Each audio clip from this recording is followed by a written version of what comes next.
Hello everyone, if you're trying to play Assassin's Creed Black Flag Resynced and your game keeps crashing, then you have come to the right place because in this video I'm going to show you how to fix Assassin's Creed Black Flag Resynced crashing on your PlayStation 5 easily. So first what you're going to do is you're going to go to your games menu here, and now what you're going to do is you're going to go into your settings icon, and once you're here you're going to go into users and accounts, and once you're in there now you're going to go into other, and then you're going to go into restore licenses.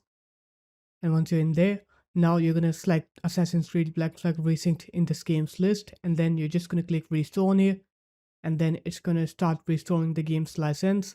It's going to take a minute or two after it's done restoring the license of your game. Now what you're going to do is you're going to go back, and then you're going to sign out from your account, and once you're done signing out you're going to sign back in, and now you're going to go ahead and try to play Assassin's Creed Black Flag Resynced, and you'll see that your game will now work. You'll not face that crashing problem anymore. So there it is guys, that's how easy it was.